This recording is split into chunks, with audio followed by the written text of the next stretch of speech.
tidur di atas, baru lagi nonton TV, tiba-tiba jeruk di depan saya muncul nenek-nenek pakai konde ngomong. Kalau emang omongan dia benar, aman dia. Tapi kalau omongan dia nggak benar, tinggal liatin aja. Lihat aja. Nggak lama koma. Ternyata, hai, waduh. Nggak lama dia koma.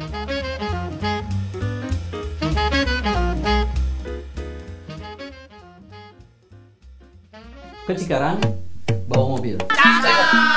Tahu-tahu sampai ke Karawang. Malum lah, kita kan manusia sering salah, sering nyasar. Ada yang kesini nyasar apa? Oh, diundang. Gimana? Pak Wawan ke Bekasi. Apaan sih? Wah. Oke Den. Ya. Jadi gini, saya sedikit agak tahu kalau Aden itu senang mencari sesuatu yang sakral gitu, atau mendatangi apa ya tempat-tempat yang bisa dibilang kalau untuk saya mah serem-serem gitu. Apa sih sebetulnya itu? Seperti itu tuh apa maksudnya? Sebenarnya bukan mencari kan, tapi silaturahmi. Oh, Kita silaturahmi nggak hanya sama yang hidup, tapi yang ada yang mati. Supaya mengingatkan kita akan kematian. Jadi emang dari kecil itu saya sering diajak sama orang tua itu ziarah ke sini, datengin ulama ini, ini ke sini minta doanya, yuk kita ke sini, diajakin terus dari kecil. Sampai akhirnya kayak ada tumbuh sendiri dalam diri, kayak senang. Di tempat yang paling nyaman menurut saya adalah kuburan. kok bisa nyaman? Hening, bener-bener kita bisa Merenung ya? merenung, melihat kondisi seperti apa, kehidupan bagaimana, nggak ada yang ganggu, cuman ada kita sama Allah. Jadi ya. Tapi kan itu juga sebetulnya sudah ada dalam riwayat. Kunjungilah kuburan, seakan-akan nanti kamu akan punya edukasi di situ. Timbul edukasi bahwa kita tuh bakal seperti itu. Betul. Ya mungkin seperti itu. Ya. Lalu keyakinan Aden sejauh mana? Kalau saya itu emang dari kecil diajak sama orang tua ke makam. Saya sering tanya, Pak, ngapain sih kita ke makam? Yang kita datangin harus makam yang seperti apa sih? Nah itu dia. Ya kata orang tua saya, ya datangin makam-makam para aulia yang mempunyai karomah, yang mempunyai barokah, sehingga apa yang dia beri, Allah berikan kepada dia, supaya Allah juga berikan kepada kita. Jadi doanya, kalau orang nanya, Den lu makam lu, musyrik lu. Loh, musyriknya dalam hal apa? Tergantung konteksnya. Tergantung konteksnya. Kalau lo minta kepada kuburan, lo musyrik. Kalau saya mintanya sama Allah, gimana dan caranya? Saya doa, ya Allah, apa yang kau berikan kepada si pemilik makam, sehingga dia mempunyai karomah, mempunyai barokah, sehingga bermanfaat untuk umat. Berikanlah itu kepada aku supaya aku juga bermanfaat seperti beliau. Ya Allah, dunia apa yang kau berikan kepada beliau sehingga dunianya bisa bermanfaat untuk bakal ibadahnya menuju surga. Berikanlah itu kepada aku juga. Pinter juga ngomong. Kenapa jadi pelawak sih? Mendingan jadi kiai kayak. Ya. Saya kan baru tumben hari ini nggak pakai peci. Bisa pakai peci. Bisa pakai peci? Ya, tapi menghindari kelemahan. Oh, Kan karena bukan kata orang kan Pencaca rontok, iya rontok ya? Enggak. Kenapa? Cuman copot satu persatu. Jadi kalau Caca buka wig, kata orang, apaan apa? Iya, dan tapi ada suka yang begini. Salah pemahaman. Ketika orang itu masuk ke kuburan atau berziarah ke makam orang tuanya, bapak, ibuku, misalkan yang sudah tidak ada ya, doakan saya mau nikah kok. Minta doa dari yang mati. Kan Allah ngasih ganjaran, ngasih pahala tuh ketika kita memberikan doa kepada yang sudah meninggal, bukan minta doa, mendoakan ya, betul nggak? Menurut Aden gimana? Iya, setuju Bang. Saya juga sering bilang ke teman-teman yang suka ziarah, jangan suka ziarah ke tempat-tempat orang yang menurut kalian mempunyai karomah, tapi yang sebenarnya mempunyai karomah paling utama itu orang tua kamu yang sudah meninggal. Jadi saya selalu bilang, teman saya ada yang ngajakin ziarah, lu udah ke makam orang tua lu belum? Jadi saya itu sebelum ke makam-makam orang-orang yang menurut orang mempunyai karomah, yang para ulil, saya ke makam orang tua dulu. Karena itu lebih utama. Dan ternyata setelah kita ke makam orang tua kita, kesananya tuh kebuka jalannya kan. Ya, memang dalam hal itu juga saya suka bilang entah ke saudara atau teman, lu hobi banget sih ziarah. Pertanyaannya, udah ke kuburan orang tua lu belum? Kan begitu. Itu yang kelewat itu. Bagaimana tuh? Doakan emang saya harus gitu ya, kan. Bang. Tapi saya pernah di tahap itu Bang. Sampai akhirnya ditegur lah sama guru saya. Saya pernah di tahap itu yang saya nggak tahu harus gimana, kerjaan benar-benar sulit, nggak punya uang sama sekali. Saya waktu itu masih ngekos awal-awal dulu. Buat bayar kosan aja nggak ada. Tapi memang udah berkarir. Udah. Nah. Pertama-tama Udah bajai belum? Udah. Oh. Pertama-tama jadi bajai. Itu kata orang, wow enak, duit banyak, keren. Nah, sebentar motong di luar konteksnya. Aden itu nama panjang apa sih sebetulnya? Nama lanjutnya gitu, nama lengkapnya, nama lengkap lah. Nama saya Asep Saipullah, tapi kalau di akte Raden Asep Saipullah. Oh, jadi Adennya itu ya dari kata Raden, ya. Ya balik lagi ke itu Kang. Baik. Ntar dulu, kalau Bajai nama siapa? Orang tua apa siapa? Bajai itu. Enggak kan biasa kan gini, misalkan Rido Roma. Orang tuanya. Rido itu orang tuanya kan Bang Haji Roma ya. Rido Roma nih Aden Bajai. Masa sih bapak namanya Bajai? Gimana sih? Konteksnya nggak ke situ Kang. Kita kan grup. Oh gitu. Dan kita manusia yang berbeda tiga-tiganya. Bukan kirain. Dempe. Siapa? Aden, Isa, sama siapa? Melki. Kirain kakak beradik yang sama-sama bapaknya namanya Bajai. Maafin ya. Bukan. Dimaafin ya? Enggak. Kurang. Sebaiknya Ya, jangan dimaafin, dimaafin. harus maafin. Nah, iya gitu. Tapi gini nih. Terusin yang tadi dulu apa? Yang mana ya? Oh, yang di posisi yang parah banget. Iya. Saya pernah di posisi yang akan tadi ceritain. Saya ke makam ibu saya. Tapi doa saya sedikit beda. Setelah saya tawasul, udah kirim Al-Fatihah dan segala macam, saya doa, Mama kan sekarang udah deket nih sama Allah. Boleh kali Mah sampaikan doanya Aani kepada Allah supaya Allah ngasih rezeki Kak, ngasih pekerjaan, supaya dapat uang. Belum bayar kosan Mah. Buat makan besok, mau besoknya lagi pakai apa Mah? Mau pulang ke rumah malu. Karena orang mikirnya udah jadi bajai. Duit pasti banyak. Konotasi. Iya, doanya begitu. Pulang. Tapi alhamdulillahnya Kang, baru pulang ke rumah menuju kosan ditelepon, masih ingat banget sama namanya Pak TNI, orang TNI. Nagih. Bukan debt collector. Abri nih orang TNI, orang TNI nelfon, Den, besok lu free nggak?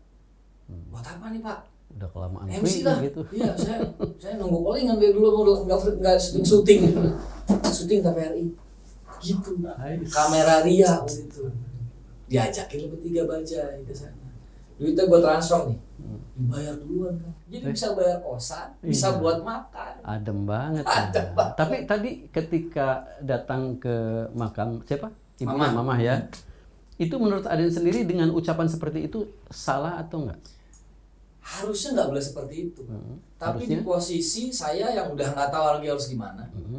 Karena saya ngerasa saya sama ibu saya udah deket banget. Ya. Walaupun saya di sini ya. Di sini jadi jauh sih ya. Saya di sini, Mama di sini. Jadi apa namanya? Saya sama Mama deket banget lah. Jadi sampai saya keluar kata-kata seperti itu setiap saya ke makam. Jadi ya. Nah, itu juga sempat ditegur. Ketika saya ngobrol ini ke guru ngaji saya, saya doa gini-gini, jangan. Doain aja orang tuanya. Doanya kita tektok juga kok ke kita. Kita minta supaya diampuni dosanya orang tua kita. Nanti itu juga akan masuk ke kita. Nah, itu. Allah mengampuni dosa-dosa kita. Betul sekali. Dengan kita mendoakan itu berarti udah satu kebaikan, bukan yang dari kuburan yang memberikan balasan ke kita, kan dari Allah. Oh, ini upahmu karena kamu taat kepada orang tua. Betul. Nah, sekarang ayah masih ada ya? Ayah masih ada. Nah, suka kalau nggak salah katanya suka ngomong sendiri dengan siapa namanya Penyasik. Apa itu, Len? Zaman saya SD menuju kelas 6 kalau nggak salah, SD menuju SMP lah itu. Jadi sebenarnya dari kecil saya selalu merhatiin bapak saya kenapa setiap malam setiap malam tertentu dia suka, kan di depan rumah saya tuh ada pohon nangka waktu itu. Suka ngobrol sendirian, udah gila bapak saya kan. Ngomong sendiri, ketawa sendiri. Kenapa? Saya baru berani ngomongnya ketika kelas 6. Pak, apa sih Pak diperhatiin? Ngoceh sendiri, ketawa sendiri, ngomong sama siapa?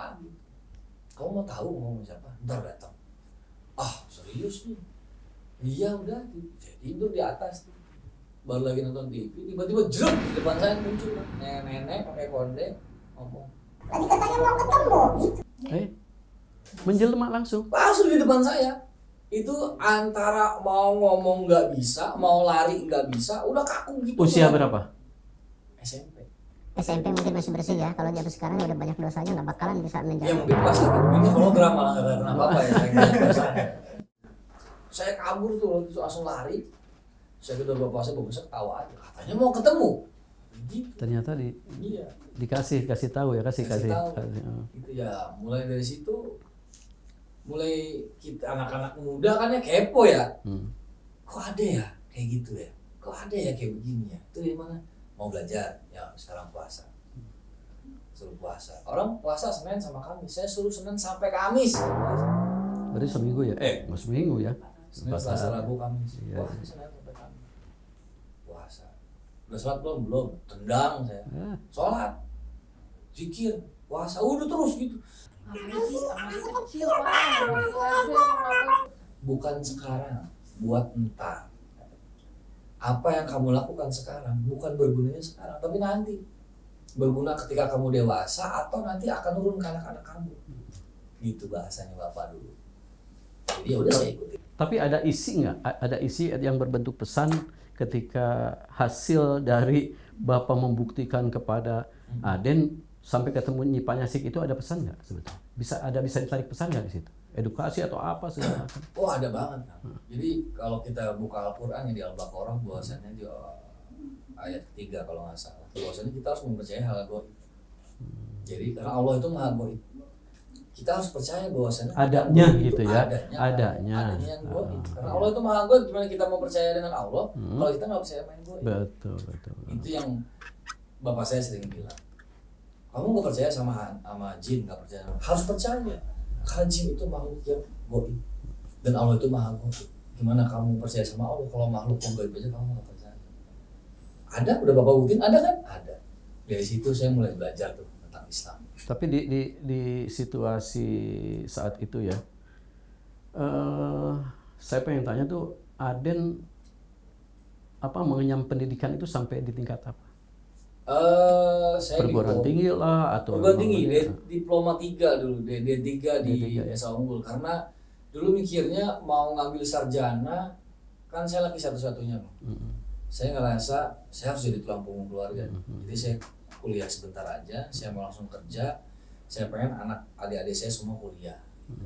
Alhamdulillah sih mereka kuliah semuanya. Tapi katanya sempat ke pesantren juga, ke Tasik.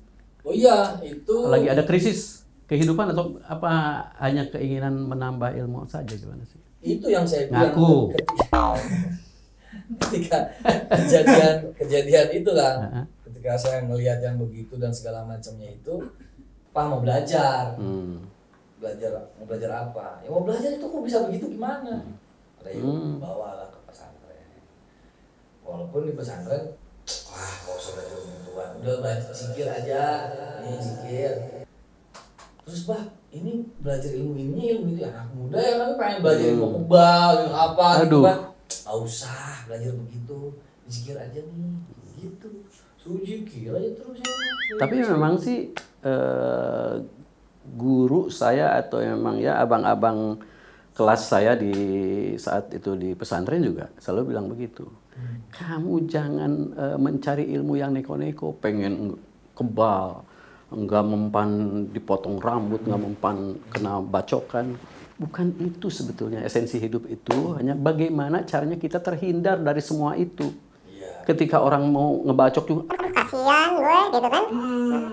Jadi serba segan menyegani kita gitu, tapi ya memang ilmunya hanya yang tadi, berzikir saja. Ketika kita ingat sama Allah, itu juga milik Allah kok, yang membacok kita juga. Betul. Makhluknya Allah kan. Sering saya kejadian begitu juga kan. Ketika kita udah di posisi pengen berantem nih, tiba-tiba dia nggak jadi. Terus mungkin Abah tahu ya dulu Abah Hanum, saya kan di Suralaya waktu itu. Mungkin Abah Hanum tahu ke depannya saya akan jadi kayak seperti sekarang nih. Di dunia entertain yang apapun yang mengenai hal-hal negatif itu mudah. Makanya saya suruh zikir terus. Makanya ketika saya ada undangan misalnya ke klub malam gitu ya. Baru mau masuk pintunya aja tuh menggigil kan. Badan udah nggak karuan, panas dingin, deg-degan nggak jelas. Terusir ya. Kayak aduh nggak nyaman. Nggak redo lah ya, nggak ikhlas ya. Akhirnya salaman pulang. Badan ini yang menolak sebetulnya, Iya, karena sudah cukup terisi gitu ya. Diajakin ke panti pijit pernah kan saya diajakin. Sempet dipijit. Enggak. Maksudnya di posisi yang saya nggak tahu. Ini apaan? Ini, pijit enak. Udah datang ikut. Pas sampai sana, cewek mulu Kang. Akuarium isinya bukannya ikan, kenapa cewek gitu kan? Pilih dia lu mau yang mana? Milih apaan? Udah tuh, nggak jelas tuh. Keringat dingin udah kayak segede-gede apa tuh. Tapi kayaknya ada kesamaan loh. Termasuk saya dulu mau diajak minum, tapi sempet sih ya ke minum ya, tapi nggak berlanjut. Karena memang saya tahu apakah itu manfaat ataupun tidak, cukup saya yang tahu ya. Terus saya ke panti pijat sempat, mohon maaf nih agak dalam nih. Panti pijat saya kan diurut gitu ya. Saya kan tinggal pakai celana dalam, ya, diurut. Mungkin pas kelihatan ini apa yang saya dulu bagaimana? Punten. Masa digituin? Punten akhirnya saya ini apa? Mesen puntennya aja. Nah itu jangan sampai terjadi. Raden apalagi Raden, aduh ya sekarang masih muda Raden. Jadi begini Den, kita meyakini ilmu yang baik bukan berarti itu akan terhindar dari hal-hal cobaan gitu ya. Seperti gini, padahal saya sudah berzikir, padahal saya sudah bersedekah, padahal saya udah itu yang baik-baik. Tapi kok saya masih aja, anggap aja kasarnya, kok saya masih kere aja, masih melarat aja. Menurut Aden gimana tuh? Niat ya Kang. Ya? Niat itu kadang-kadang kita jalan dengan niat. Tapi kan kiri kanan itu bukan hanya godaan, itu yang membuat kita usaha gagal gitu. Mungkin seperti misalkan yang Aden lakukan ya, banyak ziarah ke sana ke sini. Apakah memang itu akan menjadi perantara doa kita kepada Allah dalam keyakinan seperti itu, atau memang seperti apa? Karena apa? Apakah itu yang sesungguhnya diperbolehkan ya seperti itu? Kalau memang boleh mungkin bisa kita berhasil. Apakah tidak boleh yang hingga membuat sering gagal lah dalam usaha lah. Kalau saya sih diajarin sama guru saya itu, niatnya dilurusin dulu. Apa yang kamu lakukan semata-mata ingin dekat dengan Allah. Jangan ngatur Allah, biar Allah yang ngatur kita. Nah, mengenai kita ziarah kemana-mana supaya ini, supaya itu, biarlah Allah yang nentuin. Tinggal kita gimana cara kita berdoanya. Kalau kita doa langsung untuk tembus ke langit ketujuh itu sulit. Tapi kita butuh perantara. Nah, perantara itu ya siapa? Ya mereka-mereka yang sudah meninggal, yang sudah lebih dulu dekat dengan Allah. Kita berdoa di sana. Khususnya bertawasul kepada Rasulullah. Iya, bertawasul kepada Rasulullah. Kan Rasulullah bilang, bawalah namaku ketika kau berdoa, maka aku membawa doamu ke sana. Nah, saya usaha apa aja udah kan. Usaha jualan beras, saya punya pabrik beras sendiri, saya pernah ternak lele, di Cianjur apa di Kuningan? Di sini. Cianjur. Kalau di enggak di Lewiliang waktu itu. Kalau beras di Tapos. Saya pernah usaha lele, gurame, cendol, sampai potong ayam udah kan. Dari pagi sampai pagi lagi di kandang ayam, diem aja nungguin ayam dipotong, udah selesai potong saya bawa lagi ke restoran. Tiap hari untung 100-200 ribu. Saya jalanin semua, tapi semuanya gagal. Ya mungkin Allah pengennya saya begini aja kali. Bukan apa gagal karena penghasilannya kalau dianggap 100 ribu itu nggak gede? Oh enggak juga Kang. Gagal karena orang-orang di samping saya. Kayak misalnya yang beras gitu ya. Waktu itu saya udah lagi naik-naiknya nih. Namanya dulu beras artis ya. Beras artis dulu. Ada beras biasa sama beras hitam dulu saya jualan. Nah, itu karyawan saya itu mungkin nakal kali ya apa gimana. Dia bilang, "Bang, gue dihipnotis. Duit yang harusnya gue setorin sekarang diambil semua. Total hampir 30 juta waktu itu." Waduh, buat besok gimana? Nggak ada. Itu kejadian betul atau kejadian akal-akalan dia? Nggak ngerti. Oh. Dia ngomongnya seperti itu ke saya. Sebelumnya saya udah nanya mana duit yang setoran mana, besok gitu mulu bilangnya. Pas hari H-nya dia bilang dia dihipnotis orang, duitnya diambil yang harusnya disetor ke saya. Saya bilang waktu itu sama istri saya, kalau emang omongan dia benar aman dia, tapi kalau omongannya dia nggak benar Tinggal liatin aja ya. lihat aja. Nggak lama koma. Ternyata, waduh. Nggak lama dia koma langsung, nggak lama ibu itu telepon saya tiba-tiba. Ini Bang Aden ya? Iya. Bang Aden, saya ibunya dari ini. Mohon maaf nih, apa anak saya punya salah sama Bang Aden? Gitu. Bukan salah sih Bu, tapi dia bilang duit yang harus disetor ke saya, dia bilang kena hipnotis akhirnya hilang gitu kan. Emang berapa? Hampir 30 juta Bu. Yaudah deh saya ganti. Nanti kakaknya yang akan ganti uangnya. Ya udah, saya bilang lagi sama istri saya itu, Mam, kalau emang sampai dia bayar, dia sembuh. Kalau nggak bayar uang itu dia nggak akan sembuh. Nggak lama kakaknya TF tuh transfer tuh jam berapa? Jam 11 atau jam berapa? Jam 5 dia keluar dari IGD. Sembuh Nggak koma. total lagi. Total. Ada cuman kan. Saya datengin tuh rumah sakit. Kita datengin. Kan istri saya bilang, sih kalau ngomong. Datengin. Pas kita datang ke sana, dia kenal sama saya tapi dia nggak tahu kalau itu istri saya itu udah jadi istri saya, karena dulu saya temenan. Oh, lu kok jadinya sama dia sih? Gitu. Jadi selama setahun dia bekerja sama saya, dia lupa. Ingatannya kata dokter hilang. Memorinya dia selama kerja sama saya selama setahun lebih itu hilang. Jadi dia nggak ingat kalau dia pernah kerja sama saya. Kenapa itu? Apa sejak dia memulai perlakuan yang kurang bagus di dalamnya atau bagaimana ya? Walau saya juga nggak ngerti.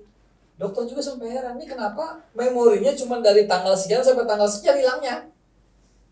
Selebihnya sebelum ini dia kenal saya. Cuma di posisi yang dia bukan karyawan saya, teman. Nah, jadi ini untuk perhatian nih. Makanya Nanti, orang tua saya bilang, hati-hati mulutnya. ini pulang dari sini, insya Allah Aden langsung dibayar cash. Besok. Takut loh. Iya. Takut itu. Ini sebetulnya Aden ini teori yang ya apa sih? Udah kebaca nih saya. Gimana sih bisa begitu? Nah, ada sempat baca juga silsilah tentang keluarga nenek yang dilahirkan hanya dengan segumpal darah dan lalu menghilang. Nenek saya dari Cianjur, saya minum dulu boleh Kang? Hah? Minum dulu boleh? Oh, jangan. Saya juga minum. Nggak diaduk kali. Gimana Kang? Kurang manis. Dan itu yang lahir yang nenek. Segumpal darah. Nenek saya tuh dari Cianjur. Jadi bapak saya itu yang saya tahu anaknya nenek saya itu cuma 2. Bapak saya bontot sama kakaknya. Nah ternyata ketika waktu saya SMP lah kalau nggak salah, saya datang ke Cianjur. Habis selesai saya sholat apa segala macam, nenek saya tiba-tiba ngomong ini, Sep, yuk. Ya mbah. Baik mbah, iya. Wah. Kan ini mbah saya, nenek saya kok uah? Iya uah. Lanjut bapak mana? Kakak, jadi saya bingung nih di posisinya. Kok maksudnya kakak gimana? Bapak saya malah gitu bapak saya. Salim. Pak, itu siapa? Ini kakaknya bapak. Dulu lahir, nenek kamu lahir cuma ada darah doang. Jasadnya nggak ada. Oh, berarti nenek emang nggak sempat diketahui ya? Taunya si Wak ini ya? Nenek emang nggak tahu ini anak kemana. Dan nggak dicari sama nenek. Udah, ya. Tapi proses kehamilannya ada? Normal 9 bulan. Gitu. Anak pertama itu. Lahir nggak ada jasadnya. Nah, ketika udah dewasa dia datang sendiri. Ngobrol sama nenek saya. Ternyata mau ngasih tahu nama saya ini. Saya anaknya kamu. Ketika lahir ini dia transfer saya itu anak kamu. Gitu. Nah, beda lagi di sisi keluarga bapak saya yang lain. Kalau yang itu sama, dia hamil juga, uaknya bapak saya ini, uak nenek namanya, hamil juga, lahir, gak ada jasadnya juga. Terus ada suara katanya, biar anak kamu yang rawat. Tapi sama uak uangnya bapak saya ini dicari itu mah. Kalau nenek saya kan nggak nyari, ya udahlah ikhlas lah. Gitu. Nah kalau uangnya bapak saya itu nyari. Ini terserah mau percaya apa enggak ya, tapi ini menurut cerita bapak saya. Begitu lahir semuanya udah disiapin, dia pakai kebun segala macam, dia pakai sajadah terbang. Nyari itu anak. Ketemunya itu setelah 4 tahun, 44 hari atau 40 tahun, 40 hari gitu-gitu dah pokoknya. Ketemu ada anak aing. Dengarana ieu di dieu sok dipanggil. Panggil bisa. Kadang-kadang bisa jadi manusia. Nah, walau alam itu nggak ngerti. Kenapa saya tahu bisa jadi manusia dari nenek saya. Nenek saya itu dia tinggal sendiri. Ke kamar mandi jatuh, tapi ada yang ngangkat. Di bawah. Si mbah saya itu lagi gini. Ya saha ya Jang. Ini saya utusan dari Jakarta. Di bawah. Telepon. Abis itu nggak ada orang, nggak ada siapa-siapa. Teleponlah ke bapak saya. Akang di mana? Di Jakarta. Loh tadi kata si Mbah, Akang yang bawa Mbah jatuh dari siapa? Datang. Ketemulah itu. Kalau saya manggil Adeden. Nah, panggilannya namanya adalah namanya itu. Itu yang dibilang punya apa ya? Punya kulit yang berbeda, yang bule itu.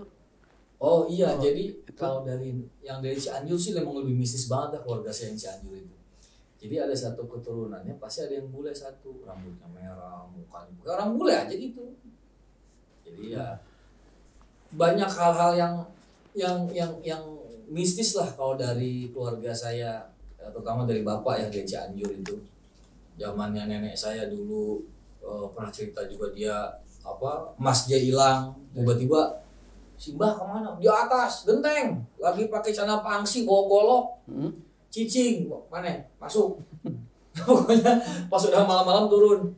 Besok cari di puskesmas. Kalau ada yang betisnya somplak, tuh babi ngepet. Bilang sama Mbah diminta emasnya, kalau enggak mati. Kita tungguin di puskesmas. Ada yang datang, ini somplak. Nah itu betisnya, datangin sama si bapak. Kang, punten mah pesan si Mbah. Masnya balikin, kalau udah Kang mati. Kaget dia, takut dibalikin, mas abis itu udah kabur keluar dari kampung itu. Nenek saya tuh lebih gila gitu. Jadi di depan ini rumah saya di pinggir jalan kan, ada galangan kecil kan. Truk itu pernah masuk ke galangan itu. Gak jelas gak bisa ada yang naik. Orang itu truknya isi kayu yang gelondongan gede-gede. Gak ada yang kuat ngangkat kan. Mbah saya keluar, ini teh gandeng bisa teh. Kata Mbah, ayo apa namanya truk keluar sih Mbah. Ini gini aja susah diangkat. Jalan sih. Bisa dipetik kesimpulan sebetulnya kalau zaman dulu orang-orang dulu tuh masih mungkin karena bersih ya, apa yang dimakan masih murni hasil usaha, ilmunya juga nggak neko-neko, makanya bisa dibilang ya bukan sakti, yang sakti kan Allah ya. Nah, disitulah makanya mungkin karena belum terkontaminasi zaman-zaman dan gaya-gaya sekarang, jadi akhirnya ya seperti itu. Itu cerita-cerita gitu nggak jauh beda dengan di tempat saya juga di Tasikmalaya gitu. Seperti itu banyak apa ya keanehan-keanehan yang bisa kita lihat gitu ya. Ternyata saya kayaknya bisa nebak dari nama-nama seseorang. Seperti ini sekarang kan jadi tamu. Tapi gini nih, ada satu. Saya di depan teman-teman itu banyak dikenal, bukan terkenal ya, karena belum tentu semua orang tahu. Banyak dikenal kalau saya peramal. Ini ada sisi lain di ini, peramal. Ada sisi lain. Oh, bukan sisi. Saya belum. Walaupun sudah putih. Saya kemarin begitu ketemu teman, Cak, sebetulnya Bapak lu orang Jerman apa orang Belanda sih? Belanda. Kenapa emang? Itu pada putih nggak tahu apa? Uban. Udah ubanan ya saya. Oke, biar kelihatan di kamera. Ini sebagai hadiah dan supaya teman-teman tahu, yang nonton tahu lah. Aden itu karakternya seperti apa? Seperti siapa? Silahkan. Ini tangan kiri begini. Tangan kiri. Ikutin saya aja. Jadi waktu ditanya, Aden gini aja terus. Ayo pakai tangan kanan. Ini. Terus ayo silahkan. Ini kelihatan nih? Ya kelihatan nggak? Ya Ini, maju. Gini ya. Ayo jalankan aja terus. Ini. Terus jangan berhenti ya. Ambil Nama? berapa jam? Nama Aden. Nama lengkap? Raden Asep Saifullah. Rumah. Sudah punya anak berapa? Anak 2, Kang. Anak 2. Istri? Istri 1. maunya satu aja, Kang. Yang di rumah nonton. Satu, Kang. Rumah yang dihuni sekarang menghadap kemana? Kan biasa bisa jelas kalau lagi sholat, ini timur, ini barat. Terbit matahari mana sih? Ke timur. Timur. Ke arah timur. Timur ya. Sekarang nih. Aden sekarang usia berapa? Malu, Kang. Nggak apa-apa. Yang jujur tapi 40. 40. Nah, terus nggak apa-apa terus. Karakter Aden saya sudah baca. Sudah bisa terbaca sama saya. Bahwa Aden itu kekanak-kanakan. Masa umur 40 masih gitu-gituan? Bagaimana? Kirain ngapa? Bukan ngeramal itu mah ngerjain. Tapi kan kenyataan masa Titi Putih kan itu anak kecil, Den. Ya terus kirain itu bagian dari peramalan. Ya itu barusan kan harus dibaca dulu. Coba dengan usia 40 masih begitu, apakah sudah dewasa? Kan boleh tanya lah semua. Ini buat teman-teman yang dari rumah kalau jadi bintang tamu di sini hati-hati ya. Jangan main asal ikutin aja ya. Ini ada pesan terakhir nih. Untuk teman-teman nonton YouTube ini sampai habis karena rugi kalau setengah-setengah. Dan kalau suka silahkan share. Kalau nggak suka bilangin teman juga, tetangga. Ya, Sama juga. sama. Share. Oh, yang satu lewat medsos, yang satu lewat mulut. Oh iya ya. Sama. Maafin ya. Mungkin cerita-cerita pendek kita nih, pendek apa banyak ya? Rada panjang. Lumayan Kang. Ya mudah-mudahan ini bisa bermanfaat. Mudah-mudahan bisa menjadi pengetahuan yang baru juga, edukasi juga buat teman-temannya. Jadi ini channelnya bagus banget ini. Isinya HI, tapi HI yang berisi. Insya Allah. Ya terima kasih Aden sudah hadir di sini. Karena yang saya tadi bilang, Aden kesini nyasar apa diundang? Ternyata diundang ya. Diundang. Nah, terima kasih atas kedatangannya. Bisa hadir atas undangan saya di sini. Ya. Semoga Aden juga sehat. Amin. Salam untuk keluarga. Amin. Hidup barokah, banyak rezeki, nyaman. Amin. Masih tetap untuk beribadah. Amin. Terima kasih. Sama juga. Wassalamualaikum warahmatullahi wabarakatuh. Waalaikumsalam.